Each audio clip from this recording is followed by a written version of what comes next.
Hi and welcome to the EGX Digital 2020 panel on mental health portrayals within games with queer narratives.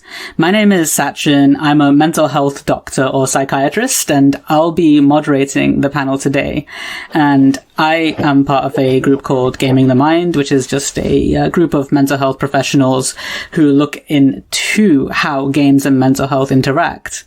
And as a quick content warning, today we are discussing mental health issues, which can be a sensitive topic, and there may be non-graphic referential mentions of things such as self-harm, trauma, suicide. So if that does not sit well with you, then just please be aware of that. I have an awesome set of panelists, and in this time of social distancing, being able to do this online has really allowed me to stretch far and wide for experts on these issues. First, we have, her name is Llaura McGee, and she's the founder of game studio DREAMFEEL. She's an award-winning artist, designer, and game maker, and has most recently released a game called If Found, which is, quote, a coming-of-age story about connection, isolation, and discovering yourself. And next, her name is Marie Licea, and she is a digital illustrator and writer who creates the long-form webcomic Phoenix Flare. And she's also developed games such as the visual novel Us Lovely Corpses, which is, quote, a short, surreal horror romance visual novel about helping a friend. And although she's not with us at the moment through the magic of editing, I will later be joined by Dr. Yael Perry, who is a clinical psychologist from Perth, Australia. And she works with young people, and recently she led a study regarding the attitudes of young trans people towards digital mental health support. So we're going to get some ideas of what her study found about the trans people and how they feel about video games to do with mental health. I wanted to start with you, Marie. Your game, Us Lovely Corpses, is about a girl called Marisol who is cursed by this monstrous set of roses who have teeth and they talk to you. And the player is a witch who comes to help her. And the game is fairly upfront that the roses are this sort of stand-in or metaphor or allegory for mental illness. And that what you're actually doing within the game, and it's fairly upfront with you about it, is that you're helping someone with a mood disorder. So, what I was wondering was, first of all, what made you want to address a topic of mental health within a video game? Right. So, to answer that question, I have to go back to the origin of Us Lovely Corpses, which kind of requires me starting on a bit of a downer note. So I got diagnosed with dysthymia back when I was in college, and I remember having this pretty bad night when I was in a bad place, thinking to myself, am I never going to get better? Like, is it always just going to feel like this? So eventually I just started brainstorming for ideas for stories. It's something I do a lot when I want to, distract my mind from other things. But this time I found myself really wanting to do something with those feelings, like the sadness, but also the anger and frustration. And so what I came up with was a story about a girl who became Alejandra, the main character, or Alex, helping this boy who became Marisol, this boy who had this disease that made roses grow in his body. And so, like you said, the roses, if you play the game, they're not quite just roses. And so basically, I didn't start out specifically wanting to make a story about mental health, but that's just how it came naturally in trying to voice my feelings. And so part of deciding to make this game seems to be because of what you'd gone through and thus wanting to channel that into something. But then this game is something that will be experienced by others. And so what is your expectation as to who would end up playing the game and what they're meant to get out of it? I mean, ultimately, I would like all kinds of people to play the game. It might be weird to say this, but I kind of hope people who don't normally play visual novels would try it out just to see what they would get from it. But, I also really would like people who specifically empathize with the characters to play it. Specifically people who like empathize with Marisol. I really like them to play Us Lovely Corpses and like really think about like the kind of stuff that happens in it and how they can kind of bring that into processing their own feelings and maybe the feelings of people around them, especially people that might go through something like Marisol. I wanted to talk about the game nature of it because I know that you originally planned it, and you do make webcomics, that you originally planned Us Lovely Corpses as a comic, but then it developed into this visual novel idea. Why a visual novel? So firstly, it was a pretty short comic when I envisioned it, like 10 pages. But as I developed the idea, I realized I wanted to get into some more complicated territory, and I needed a lot of space to explore that. So I kind of sat on the idea for a long time and processed it. And sometime in the times when I was, sitting on that idea, I started playing visual novels. And like a lot of people in the United States, I used to think visual novels were mainly all just dating sims. But this was around 2015, 16, when I think more smaller indie visual novels started becoming popular.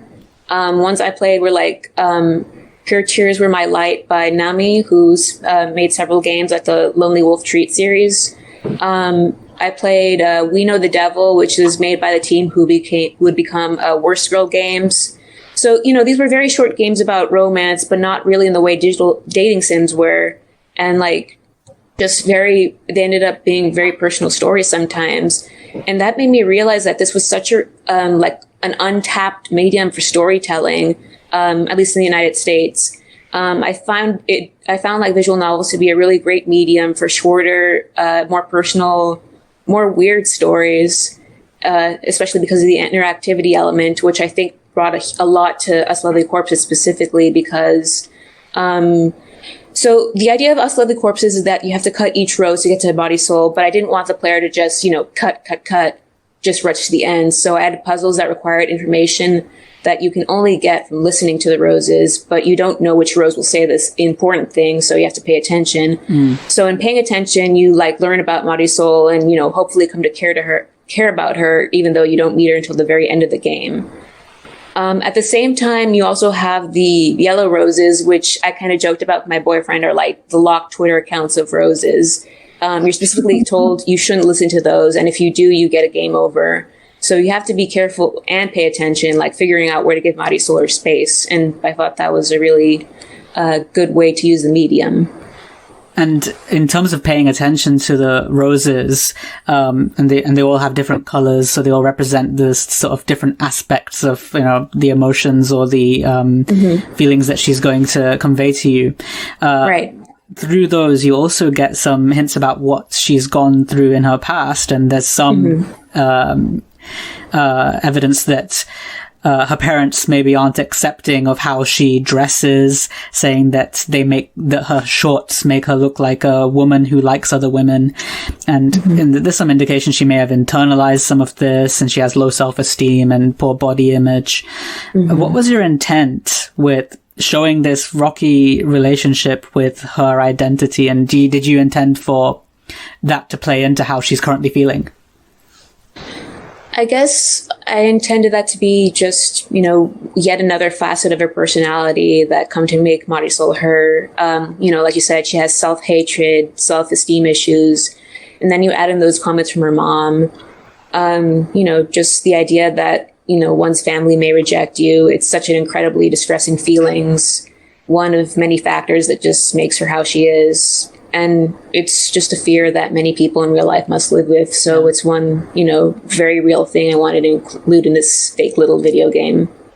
And, staying on her queer identity, you intended, as you said, for Marisol to originally be a boy character, and then she developed into a girl, and clearly, playing it is so much better than hearing me talk about it, so don't worry about spoilers, but, clearly, she seems to have a thing for the player character, and the player character is clearly a bit flirty back towards her. Is there any significance to giving this game a queer theme in the end? I would say so in the end. Marisol, a big part of her struggle is how lonely she feels, really. She's a very isolated person. She often doesn't leave her house, locks herself in her room or her attic. Even around other people, she feels isolated because she thinks that they're disgusted by her or they pity her. And unfortunately, those feelings of isolation and alienation are just something a lot of queer people have to deal with. Especially if someone like Marisol, who's, being so young, she's like 19 in the game and she still lives with her parents. She doesn't really know how open she can be yet. And so that feeling of loneliness, it just connects to the themes of, the queer identity and mental health. It just fits together so naturally that it just evolved naturally as I was writing it. And just to pick up on, the fact that this all does accumulate in a mood disorder, at least, that's what the game indicates from evidence you see, and the doctors have told her that she has a particular diagnosis. And actually, that's interesting, is that you included a particular diagnosis. You included the fact that she's been recommended to start medication. It's very grounded in that way, when a lot of games deal with mental illness in a very symbolic manner, like fighting demons or monsters. Like, what made you want to address it so explicitly, to say this is the disorder she has? So I would honestly say it's kind of rooted in insecurity as a writer. So, ULC was my most ambitious project at the time, and, being released to a larger audience. So, part of me started thinking, will people understand what I'm getting at? But also I think that even if I had been more confident, I would have wanted to be explicit about it in some way. Just because, again, it's a very real thing people deal with. I intended the moment where you find the paper about Marisol's diagnosis to be, I guess, kind of confrontational to the player, just a way to say to them, I know we're in this weird magical world, but we're dealing with some really serious stuff here, That said, and you have that grounded element, you also have, as we mentioned all along, this fantastical element of the roses and the witchcraft. And there's some indication that your character still is a witch through all this, even if the roses aren't quite what they seem. And the witch is meant to cure the illness by cutting away at the roses. Do you think it's useful sometimes to conceptualize illness in a way that sort of isn't what the doctor says, but it's more a more mystical element to it? Oh, yeah, absolutely. I just find metaphor one of the best ways to express myself, in my writing, but also just in real life, It can be hard to see something from someone else's point of view and to empathize with them. But metaphors and stuff like that can really help someone understand something that they would otherwise have trouble trying to conceive of, I think. And this is kind of shallow, but it's also just fun to write about, stuff that doesn't really exist in real life. So that kind of stuff just kind of ends up popping up in my work naturally. I appreciate that you included both elements, but I certainly have been sort of moving away from, all representations must be the Western model of illness, and actually things like witchcraft and, alternate ways of looking at these things can be helpful for a lot of people to conceptualize things in different ways. Llaura, if I could move on to talking about If Found, which is set in the 90s, and it's about a young trans woman called Cassio, I hope I'm pronouncing that right, who is heading back home to the Irish Isle of Achill after being away at university. And it's a coming-of-age tale about how Cassio is finding where she belongs because her biological family, who aren't quite understanding where she's at, pushing her away. And so she finds newfound family. What was the inspiration to tell a story such as this? So the story that we ended up with, kind of like Marie said, wasn't, we didn't set out to make the story at the start. It's kind of a journey to see where you get.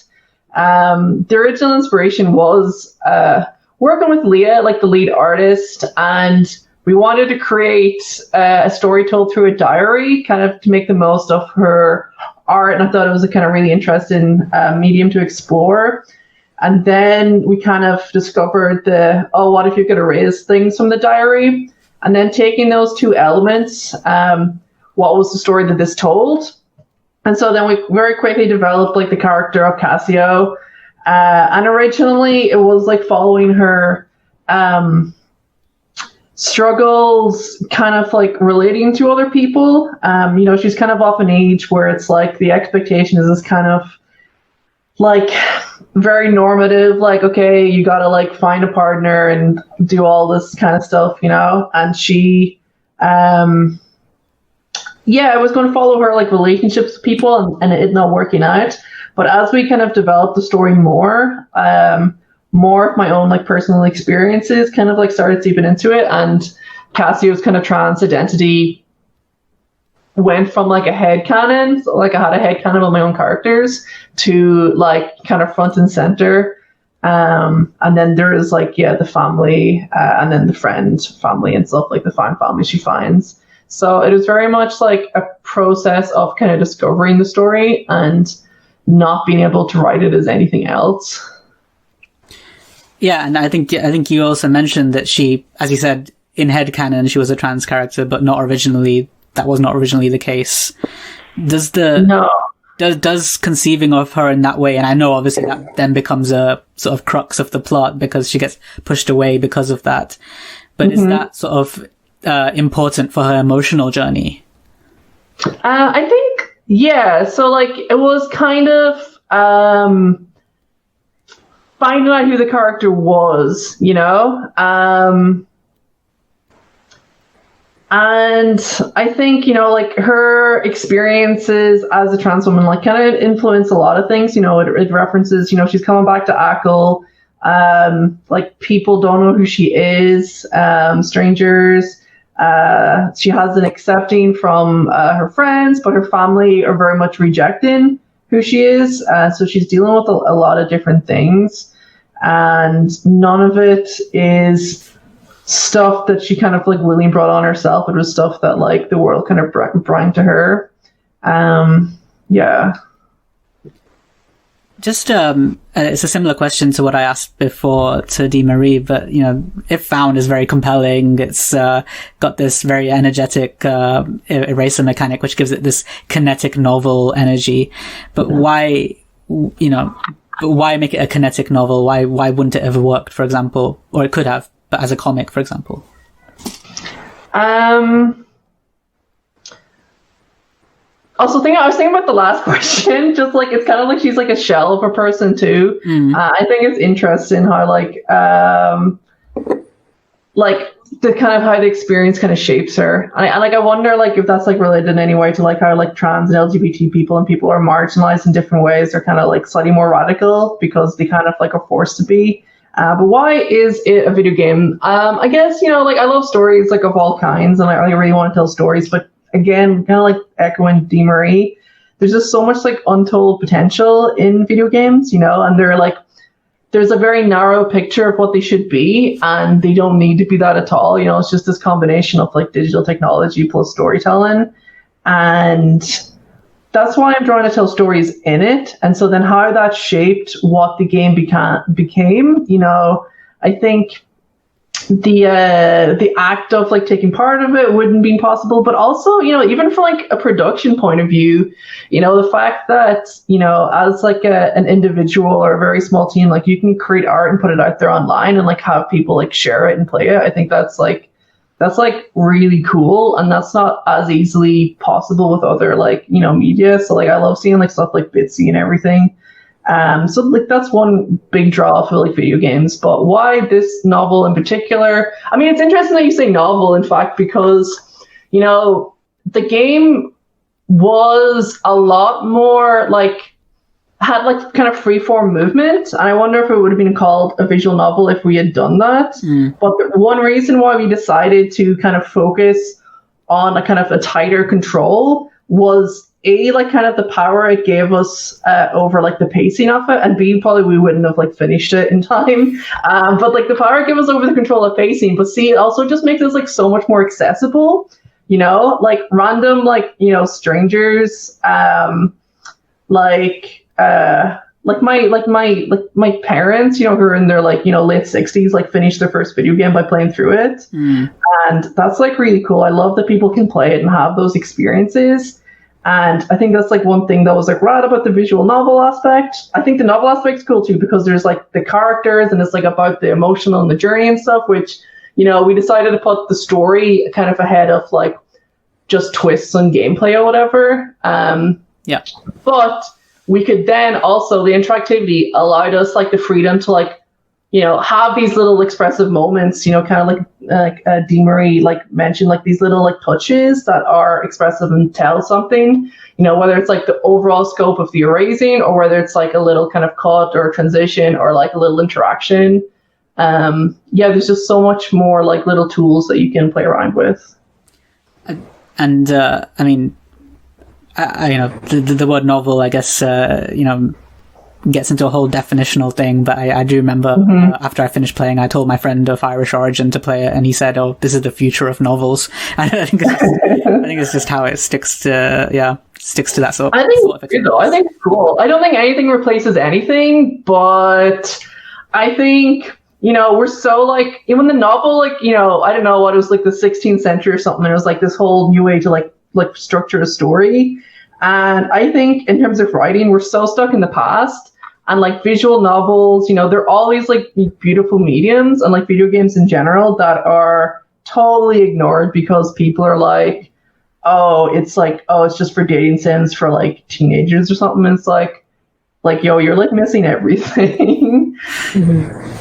So, we should really just like ask about this eraser mechanic, which is such a big part of the game, and I, you know, I already know the answer from looking at previous interviews because I think it represents a multitude of things. But I was interested in perhaps if there is any sort of emotional quality to it, because it has this cleansing, cathartic feel to it. It's slightly disrespectful because you're rubbing out her diary and. I mean, I think that's like one of the things that drew us to it originally was like that it's painful. Like Leah actually like did a really cool sketch like earlier in the week of like a really nice drawing of like Shance, like Annie, one of like the main characters, and she was like, oh, for like social media I could do this thing where I record myself like erasing it with an actual rubber, and then she just couldn't do it because it was so painful to like, you know, she wants to keep the piece of art that she drew. And I think that's like what drew us to it, is that it is a really painful thing. And I think like the meaning of it like changes throughout the game a little bit, and I think people's relationship to it changes. I think at the start it is really difficult. Then you get kind of used to it and you forget about it. And then it kind of like, oh, like I've been sorry, I don't know if I'm allowed to curse. I've been doing this the whole time. Am I allowed to curse? I'm sure it's fine. Okay. Don't draw attention to it. So like for me, like I was drawn to it being a powerful emotion, and like as you kind of like alluded to, I don't like being like too definitional about it because like different people see what it means like really differently, and I think that's cool. I think, you know, good writing and stuff is kind of fuzzy and can be like reinterpreted in different times and in different places and by different people, and I think that's awesome. So like while I'm writing about like, you know, this tiny like Achill Island, this like small enough island on the coast of Ireland, like other people are reading their own experiences into it, which is awesome. So hopefully it's the same with their writing. I think just to bring that mental health element to your game, which, you know, wasn't explicit or anything like this, but and in fact Cassio is quite comfortable in her own identity, but you know, she's clearly going through a lot of stuff because of how society acts towards her, including her family. And a previous interviewer who spoke to you identified within the game possible dissociative experiences. Mm-hmm. And I thought so too, where like things get very static, and very, especially within tense moments with the mother, for example, where she may be losing touch with reality. Do you feel like Hasio is going through like some sort of dissociative symptoms, and what's feeding into that? Yeah, definitely. Yeah, for sure. There was always like that was like always a big part of the story, like with the black hole kind of always kind of like ended up there. What is feeding into it? It's kind of just like, you know, she kind of has like the weight of the world going on, and she's trying to deal with a lot, and she's trying to please everyone, and then she's like, I can't please anyone, and then she just kind of like maybe, you know, she's like, you know, physically sick to some extent. Obviously that like builds into it, but like often with people, it's like, you know, you can even be like physically well, but it's like mentally your health is just like totally destroyed. I think like, you know, being LGBT or trans or marginalized in different ways, I think, you know, like often trans people are belittled because you're like, oh, you just have like depression, or you're just X, Y, Z. And I think there's definitely, you know, there's like comorbidity there because of the stuff that trans people go through. But if like no one, you know, if people are just trying it normally, and, you know, like that stuff doesn't build up, and that's, yeah, those issues don't arise. It's kind of like an external thing. But I think, yeah, towards the end of the game, it all kind of gets a lot. And yeah, she is like almost certainly kind of like dissociating from reality. It's kind of the point where there's like the kind of more fantastic element of the game and the grounded part of the game. Like you literally burn the diary and then you burn the walls down kind of, and it all kind of mushes, and then you have like no idea what's happening. Things just lead to another. Yeah. And that's another parallel I like to draw between your two games, is this sort of fantasy overlay to a very real issue that's going on.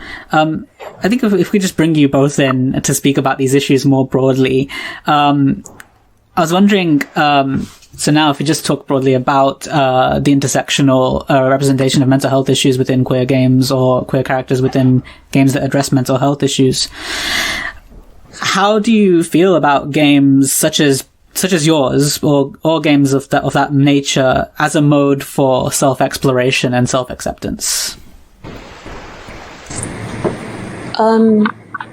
I think, you know, all art can be a good way to help you understand your feelings about yourself and the world around you. I think that video games are particularly good method or medium for this, because, you know, you're put into a role, or, you know, you make your role in some games. So it, you know, puts you in that headspace, I suppose. And, you know, you have to make choices, all that. I think like, yeah, totally. I think expression just in general, even just, you know, putting words down on page, like it excises it from your brain sometimes. And those are the kind of games I love to see, like games made by individuals where they're talking about their own experiences. I think those are always kind of the most true, because when you're talking about your own experiences, you're not drawing on like stereotypes or tropes. So what you've seen in like movies. And I think, yeah, there's a lot of cool people, you know, like Marie and everyone like making games like this. And it's just, yeah, I think it's really cool to see. You mentioned games made by individuals, and certainly both your games are very much led by your creative visions. And are we seeing a trend of more personal, true to life games because of the reduced barrier to developing publication?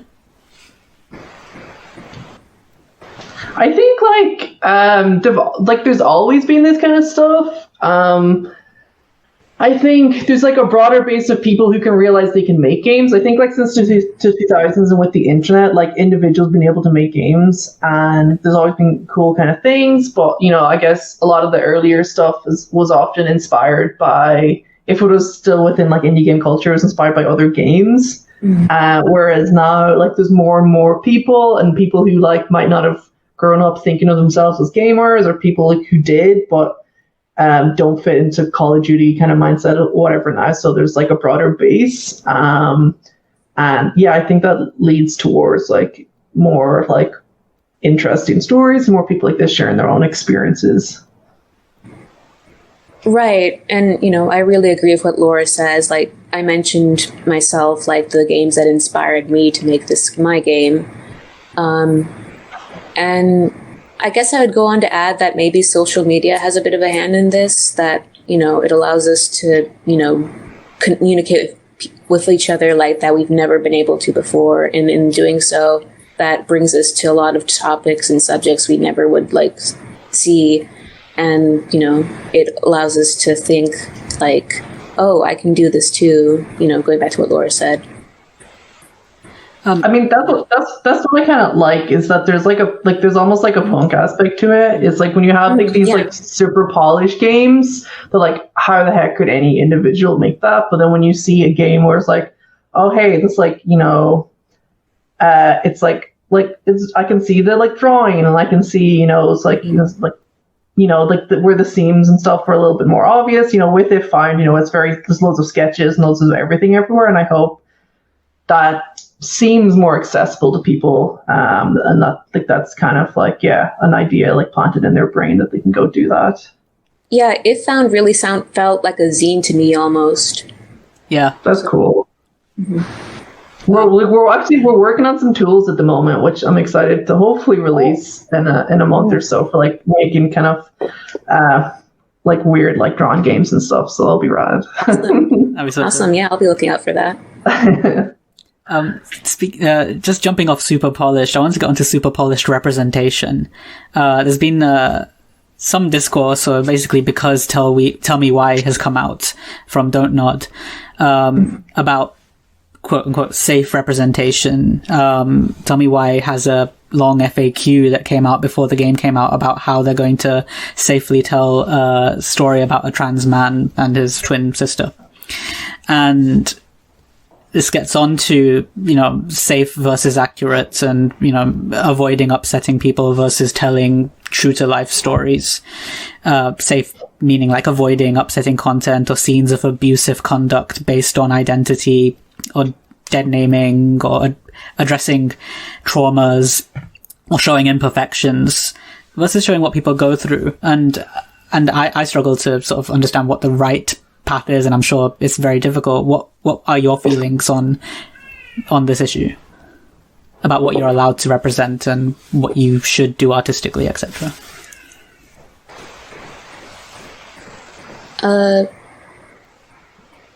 I personally have a lot of feelings about the topic, and, it's a complicated topic. I guess I feel like the bottom line is that I don't think that there's a right or correct way to portray marginalized identities. In recent times, I think artists have strived to represent identities that, in the past have been erased or demonized, but, trying that comes with a lot of pressure to do it right. And, in the end, we have to realize that you have the option to approach it however you choose. But, with the caveat that you have to realize that that means people can respond however they choose. And that includes criticism.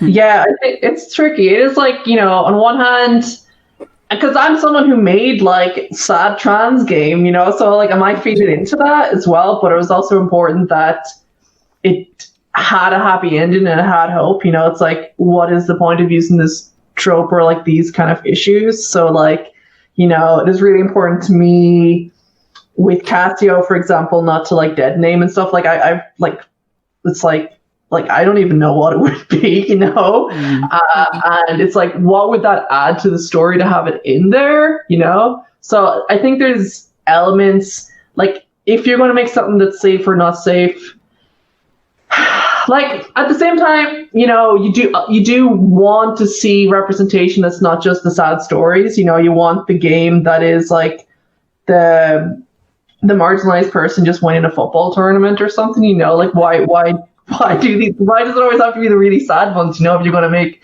like a game like by and like for like Black people, like why does it have to be like a sad story or whatever? And in some ways, like maybe like the wider audience want to see the sad story because that's the only picture we have of it. And so I did hope to like invert that a little bit with like If Found. I don't know, like if I started out with it being a trans story, if it would have ended up like this. So when it became a trans story, it became really important, not to make it sad. So I empathize with the Don't Tell Me Why devs, in that they've done a lot of things right in having like a trans male like voice actor, which is awesome and everything. And at the same time, you are touching on delicate subjects and people are open to criticize it, and you can't sugarcoat everything. So if your game is set out to be a more mature game, like you do have to recognize that there are difficulties, and you can't just, paper over them. So it's a double-edged sword, I think it's like legit, but at the same time, if you have a younger audience or, if your game isn't about trauma and stuff, then it's like, I think it's okay. I think for me, the most important thing is just that, it's okay to not necessarily deal with it. It depends what your game is about. But to me, I think the most important thing is just who is like behind the camera, who is like telling the story. And I think, I think having representation there, because I think through that you get genuine stories, and those genuine like nice touches, whether it's about difficult subjects or about like, just like normal life, stuff that we don't see otherwise when the stories are all told by like one set of people. Because there's so much like gas isn't funny, like amazing, hilarious, like trans stories you could tell, that are like so particular being trans, in the same way like of any culture. But yeah, we don't really get the chance to tell those stories. So I definitely want to do better in that in the future. And I think it's tricky. Could I just add really quickly? I think it's kind of unhelpful to think of things in terms of a binary of safe or accurate, or maybe safe and like uncomplicated stories. Like to use If Found as an example, Cassio, she's never dead named. Nobody ever really calls her anything really bad. I think she's like misgendered a couple of times, but nothing too bad, and like she doesn't die at the end of the story and has a pretty happy ending. But I wouldn't call If Found like a safe or defanged or sugar-coated game. Like it's very raw at times. So I think like you can't really separate it as safe or unsafe. Yeah, I think there is that sort of boundary as well between what is happening to the character and what is happening to the player, and so If Found doesn't attack the person playing it in any way, although Cassio goes through a whole lot of stuff, not necessarily based on her identity, some of it yes, but none of it's directed at the person playing it, so there's this sort of safe boundary there that's meant to... I wouldn't say If Found is perfect. Other people can say that. But it's like I think like as long as you are approaching subjects like and thinking about these questions, you're engaging with it, I think that's important. It's always about like good faith versus like bad faith, I think. Right. Well, time really does fly. So what I'm going to do is, before we move on to Dr. Yael Perry, I just want to give both our panelists a chance to let you know where you can find them online and support them and what they've got going on. So go ahead. You can find me at Marie Licea at Twitter, and the same at itch.io. I don't have anything particularly like coming up pretty soon, although I am kind of hoping to work on my next visual novel in the next coming months. There's a demo also on my itch.io page, so feel free to play that. Cool.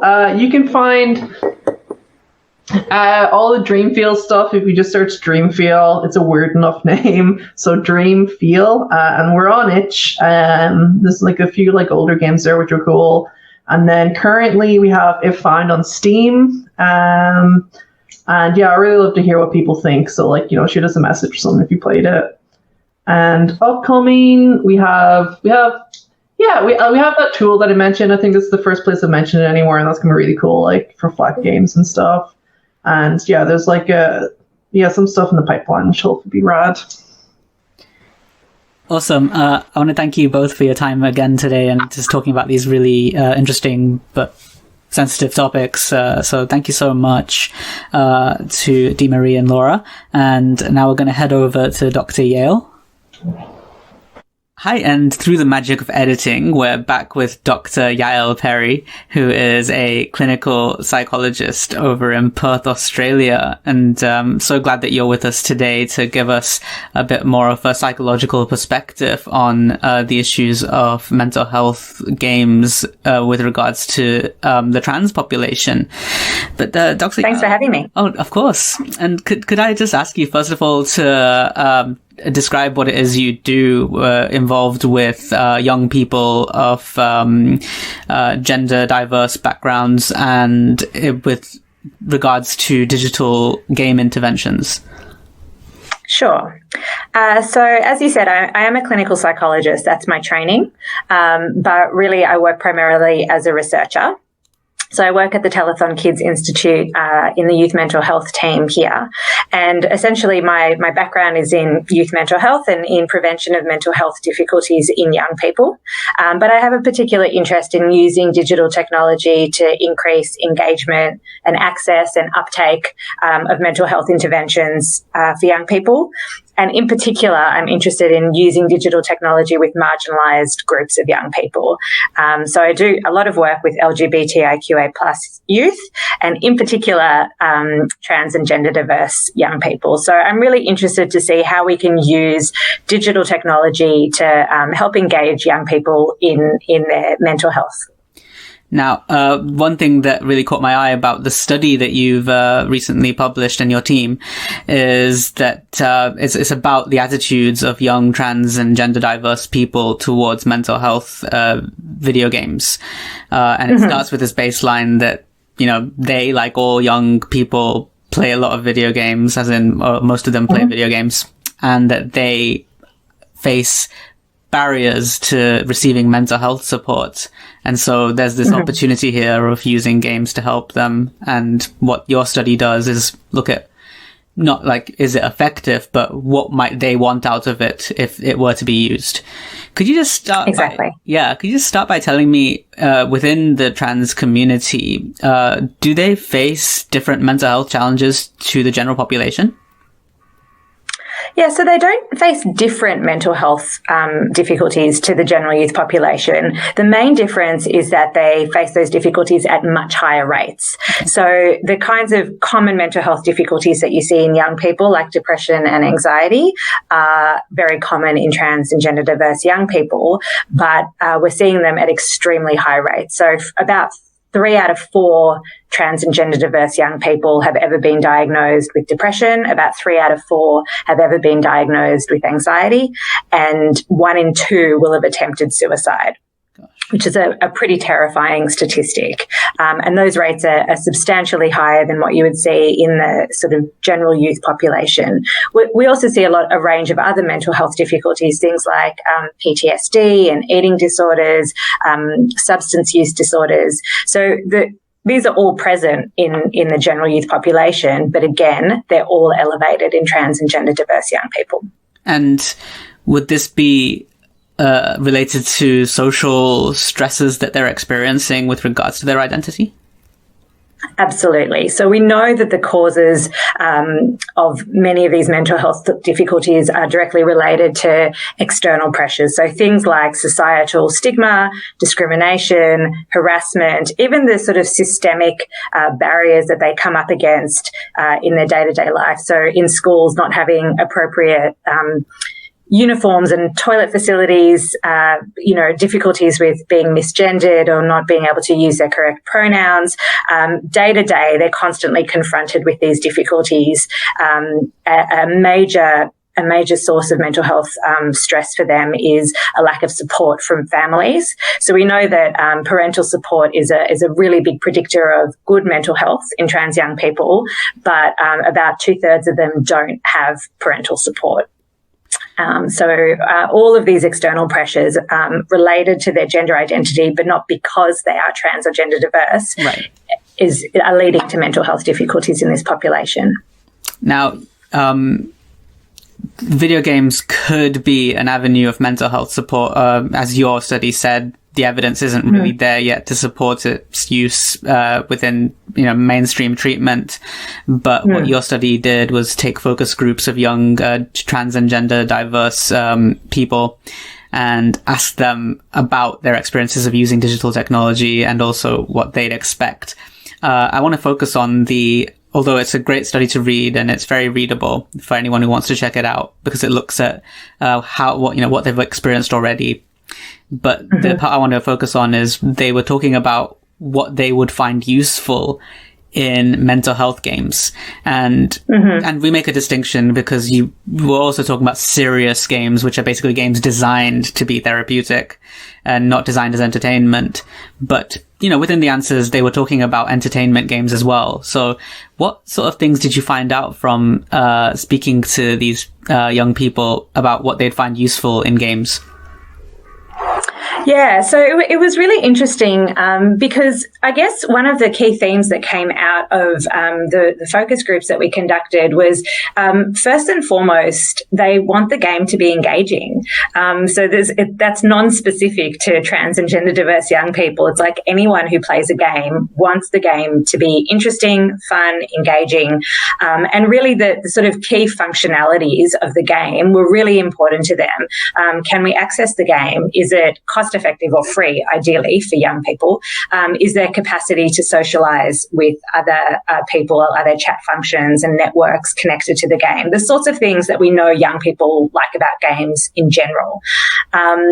They really just highlighted that it had to have good quality playability and that the narrative and the characters were really, really important so that they wanted to keep playing the game.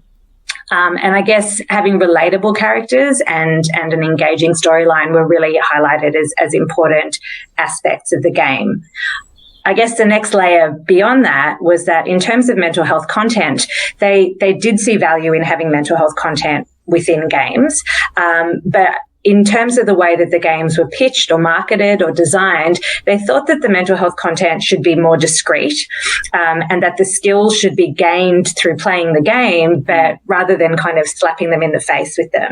So again, they wanted to feel like they were playing the game and then gaining skills while doing it without feeling like it was kind of a didactic, we're teaching you how to pick up on this mental health strategy.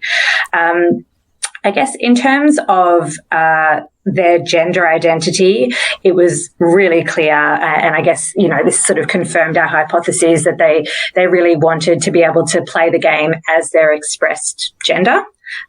We know that trans and gender diverse people in general and young people, they like the online environment because it allows them to explore their gender identity and to sort of try out how it feels in a safe space, often before they come out in real life.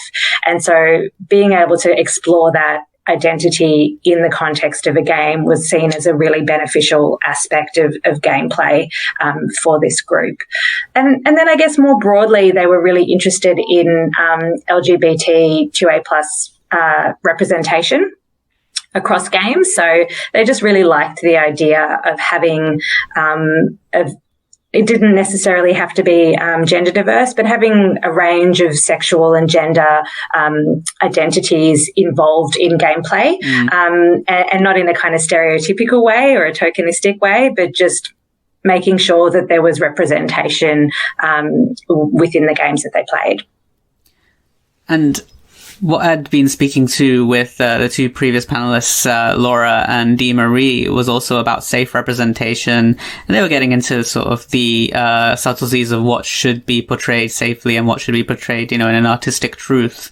But your study did look at what these young people wanted to avoid or would find less helpful in these video games. What sort of findings did you have there? Yeah. So I guess part of it was, the flip side of what they would find useful. So obviously anything to do with game functionality was kind of lower down the list in terms of what they would consider useful. If it was clunky or difficult to use or not engaging, anything like that, no matter how representative it was or how much it kind of allowed them to explore identity, if they didn't enjoy playing the game, then they weren't interested in it. Certainly this idea of representation and was really key in terms of what they found might not be useful.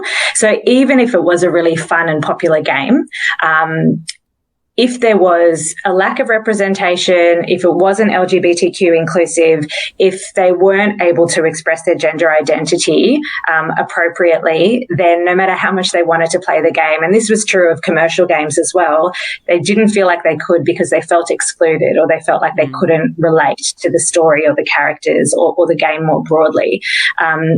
So that was a really key one. And then I guess there were more pockets of ideas where people commented on expressions of violence that they found quite confronting within games, and any kind of inappropriate content that was quite triggering for mental health difficulties. Especially without content warning. So a number of young people said that, if you're dealing with mental health concerns, what we really need from you is to have some kind of content warning before playing the game so that at least we can be prepared. But if that came out of the blue, they found that really concerning. And that was a key aspect that they didn't want to see within the kinds of games that they played. It's really good to see that, young people of any background being so discerning about the content that they want to experience. Absolutely. Now, I just want to finish off because, again, your study doesn't really comment or isn't about whether games are useful in this avenue of preventative or treatment with regards to mental health.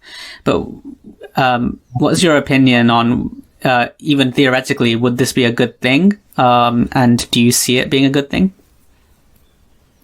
Look, I'm probably a little biased, but I'm really excited about this field. I know it's very much just a kind of new emerging field, but I think that there's immense potential in using games and digital games to help this group of young people. They've clearly shown that it's something they're interested and engaged in already in terms of gaming. And I think that there's a lot of opportunity to work with young people to co-design or co-adapt existing evidence-based games. We're already starting to do that. We've co-designed or co-adapted an existing digital intervention, the Sparks intervention. We have specifically made it appropriate for trans and gender diverse young people, and we will be evaluating that as well. But I guess one of the key challenges for us moving forward is that we really see the value of evidence-based interventions, and we really see the value of, making sure that the voices of trans young people are heard and expressed within the games. But most of our funding comes through research dollars, and it's very difficult to compete with sort of the bigger tech giants who develop games with sort of much more functionality that look better, that can be more versatile and engaging for young people. And it's what young people are used to playing because they have much bigger budgets. So what we're trying to do is make sure that the needs of the young people that we've spoken to are addressed, and that the evidence base is there and supports the delivery of the mental health intervention that we're providing. But we also need to incorporate the importance of having a really sort of playable game. And so that's one of the challenges that we're up against in the future. Yeah. And I think with the length of time it takes to test these things as well and research them, it's always going to be falling behind the technological wave, isn't it? Yeah, it's really hard to keep up, and even just with the needs and desires and preferences of young people, because they change rapidly too. But we're up for the challenge. Excellent. Well, Dr. Yael Perry, I'm so sad that we don't have more time because this is such an interesting subject. But thank you so much for your time, and thank you for joining me. Thank you. through the magic of editing. And that was Dr. Yael. And I just want to say thank you again to Llaura and Marie. So thank you and goodbye. Bye. Bye.